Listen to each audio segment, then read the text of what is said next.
परमात्मा का एक ही पद है आत्म स्वरूप जीव में, वह विराजमान प्रतिष्ठित। प्राण आत्म स्वरूप परमात्मा आप में स्वयं प्रतिष्ठित है, उसी को पाना है। और हमारी महत्ता से जितनी बात में है कि आप अपने उस आत्म स्वरूप प्राण स्वरूप परमात्मा जो आप में प्रतिष्ठित है उसकी प्राप्ति कर लें, जिससे आप अजर और अमर हो जाए। और अगर ना हुए तो आप बहुत दुखी मरेंगे, बहुत दुख, बहुत। हमारे आप में साम्यता है कि जीवन में दुख आप नहीं चाहते और मैं भी आपके जीवन में दुख नहीं चाहता, ऐसा है जी। हमारे आप में समानता है और कोई समानता नहीं है। आप हमसे अलग अपने आप को बनाए रखते हैं, पता नहीं क्या मिलने वाला है, आपको क्या मिलेगा मुझसे अलग होकर। सदगुरु से शतशिष्य कभी विलग हो ही नहीं सकता, और हो गया तो शतशिष्य ही नहीं है, शाश्वत संबंध नहीं है। कि मंत्र क्या है? मंत्र दीक्षा के माध्यम से जीवन में हम अपने तन को, अपने मन को, अपने प्राण को, अपनी आत्मा को, अपने परमात्मा को साक्ष्य कर सकते हैं। तन शारीरिक, मानसिक, आर्थिक अनन्य रूपों में हम संपूर्ण हो सकते हैं। तमोगुण, रजोगुण, सतोगुण, इन तीनों गुणों से पार और परे हो सकते हैं। जागृत, स्वप्न, सुषुप्ति, इन तीन अवस्थाओं से पार परे तुरीय अवस्था में प्रवेश कर सकते हैं मंत्र दीक्षा के माध्यम से। और यह ब्रह्मप्रिया नम्रता कमलनी को स्वयं परमात्मा ने समय विशेष में कहा था कि जब उन्होंने पूछा कि कमल आपका रूप है, तो उन्होंने कहा कमल मेरा शांत स्वरूप, और यह स्वरूप मेरा सबसे उत्तम स्वरूप। परमात्मा का बहुत स्वरूप है, लेकिन सबसे उत्तम स्वरूप है शांत स्वरूप, और कमल मेरा शांत स्वरूप आपको गुरु रूप में प्राप्त है। इसीलिए दिव्य सदग्रंथ ब्रह्मवाणी में कमलेश्वर स्वरूप में मैं आया हूं संसार का उद्धार करने के लिए। वो आपका नाम नहीं लिया। संसार का वो जीव जो सचमुच चाहता है उसे, संसार का वो जीव जो जीर्णोद्धार चाहता है, संसार का वो जीव जो शांति चाहता है, संसार का वो जीव जो प्राण आत्मा में प्रवेश चाहता है, संसार का वो जीव जो जीवन का परम आनंद चाहता है। परमात्मा का एक ही पद है आत्म स्वरूप जीव में, वह विराजमान है, प्रतिष्ठित। प्राण आत्म स्वरूप परमात्मा आप में स्वयं प्रतिष्ठित है, उसी को पाना है। और हमारी महत्ता से जितनी बात में है कि आप अपने उस आत्म स्वरूप प्राण स्वरूप परमात्मा जो आप में प्रतिष्ठित है उसकी प्राप्ति कर लें, जिससे आप अजर और अमर हो जाए। और अगर ना हुए तो आप बहुत दुखी मरेंगे, बहुत दुख, बहुत। हमारे आप में साम्यता है कि जीवन में दुख आप नहीं चाहते और मैं भी आपके जीवन में दुख नहीं चाहता, ऐसा है जी। हमारे आप में समानता है और कोई समानता नहीं है। आप हमसे अलग अपने आप को बनाए रखते हैं, पता नहीं क्या मिलने वाला है, आपको क्या मिलेगा मुझसे अलग होकर। सदगुरु से शतशिष्य कभी विलग हो ही नहीं सकते, और हो गया तो शतशिष्य ही नहीं, शाश्वत संबंध नहीं है। शाश्वतता, निरंतरता, जिसमें शाश्वतता हो, निरंतरता हो। मैंने आज किसी से कहा कि नदी को देखा है? नदी किसे कहते हैं? जो हर पल प्रवाहित हो। कभी नदी रुकती है क्या? जो नदी रुक जाए वो गरही, वो गरा है, उसको नदी कैसे कहेंगे? नदी का काम है बहना, नदी का काम है प्रवाहित होना, और नदी कब तक नहीं रुकती? जब तक वो अपने प्रभु में, अपने समुद्र में विसर्जित नहीं हो जाए, तब तक नदी आपको कहीं रुकते हुए नजर नहीं आएगी। और शिष्य का अर्थ भी, शिष्य एक नदी है, नहीं है तो बने निरंतर अपने शाश्वतता की ओर निरंतरता लाए। मैं आपको जो बोल रहा हूं वो कहने नहीं आया हूं, मैं आपसे आपकी भाषा में आपके सामने आज पढ़ने आया हूं, लेकिन अभी थोड़ा पढ़ा रहा पढ़ने के लिए।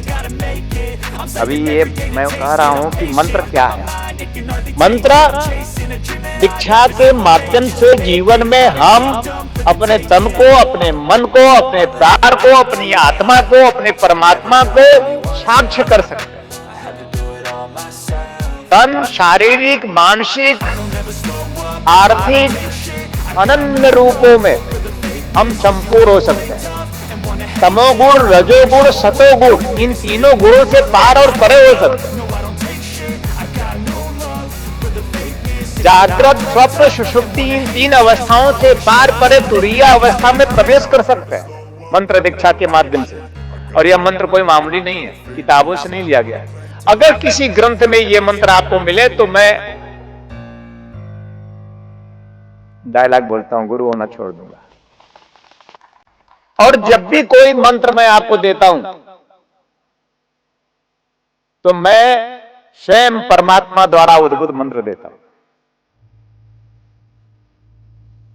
परमात्मा कोई बिरला नहीं है, वो है इसलिए आप हैं, और आप हैं तो वो है, आप नहीं है तो वो नहीं है। और यही आप समझ लेते इस मंत्र के माध्यम से तो आप परम को उपलब्ध हो जाते। परमात्मा प्राप्ति ही ओम। परमात्मा उस परम आनंद को, उस परम तत्व को, उस परम चेतना को आप उपलब्ध हो जाते हैं। और वह परम चेतना क्या है? उसका परम शांति स्वरूप। उसको पाने के बाद आप गुस्सा भी करें तो कोई फर्क नहीं पड़ता, क्योंकि आप परम शांत हैं। ब्रह्मप्रिया नम्रता कमलनी को स्वयं परमात्मा ने समय विशेष में कहा था कि जब उन्होंने पूछा कि कमल आपका रूप है, तो उन्होंने कहा कमल मेरा शांत स्वरूप, और यह स्वरूप मेरा सबसे उत्तम स्वरूप है। परमात्मा का बहुत स्वरूप है, लेकिन सबसे उत्तम स्वरूप है शांत स्वरूप, और कमल मेरा शांत स्वरूप है।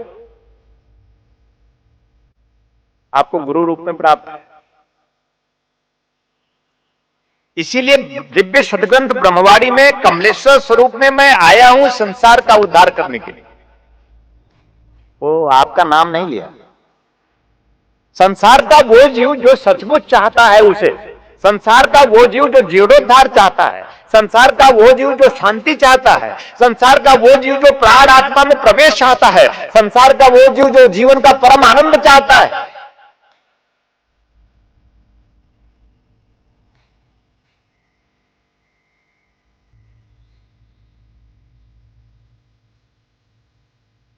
दुख किस बात का है कि हमारी प्यास ही उसमें नहीं है, उससे नहीं, जिससे हम हैं। हम एक पिक्चर देखते हैं तो उसमें आता है बेवफा, तो आपको बहुत समझ में आ जाता है। बेवफा की परिभाषा हम समझते हैं कि यही है कि जिससे आप हैं उसके हुए नहीं है तो आप बेवफा है।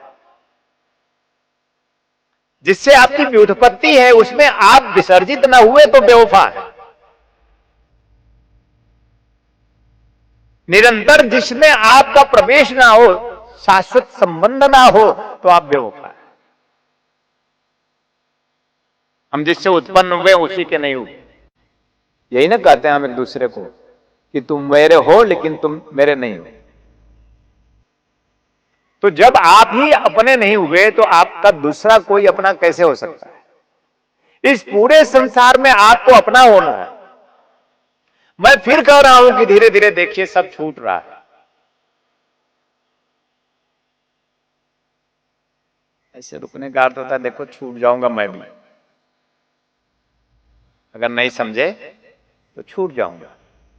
कई कई जन्म ऐसा हुआ है कि छूट गए तुम। राम के रूप में, कृष्ण के रूप में, बुद्ध के रूप में, महावीर के रूप में जब उनका आना होता है तो ऐसा मत समझना कि तुम नहीं थे लेकिन अधूरे रह गए। और आज अगर वो फिर तुम्हारे बीच में है, तुम्हारी पुकार कर रहा है, तो मैं पूरे दिलो जान से चाहता हूं कि तुम मेरी जान बनो। तालियां। मेरे जान हो, मेरी श्वास, मेरे प्राण, मेरी आत्मा, तुम ही मेरे हो। अयम आत्मा ब्रह्म, आदि गुरु शंकराचार्य। अहम ब्रह्मास्मि द्वितीयो नास्ति। अयम आत्मा ब्रह्म, अहम ब्रह्मास्मि द्वितीयो नास्ति। लेकिन द्वैत कहां है? जहां आपकी बुद्धि में भेद है, तो वहां आप दो देखते हैं, और वहीं दो जहां है दुख है, दारिद्र है, विनाश। दुख, दारिद्र और विनाश, इनसे मुक्ति चाहिए मुझे। जीते जी इनसे मुक्त होना चाहता हूं मैं। इसलिए यह सबसे पहले जब आपके बीच में मैं आता हूं, तो ऐसे दिव्य धवल श्वेत निर्मल निश्चल निर्झर इस मंत्र का जप करता हूं कि आपका जीवन भी ऐसे ही बन जाए। और आप ऐसा सोचें कि हे परमात्मा, हे प्रभु, हे सद्गुरुदेव, मेरे जीवन में वह परम शांति उपलब्ध हो, वह जीवन का परम आनंद मुझे उपलब्ध हो। ये हमने नहीं, उन्होंने कहा था कि कमल अपने शिष्यों को ये मंत्र जप कराया गया। जब से उन्होंने कहा था तब से आपको जप कराता हूं। जप कराने का ध्येय है कि हमें ऐसी प्यास लगे, बार बार पुनरुक्ति करें, बार बार दोहराएं, तो आप उस तक उपलब्ध होने लगे।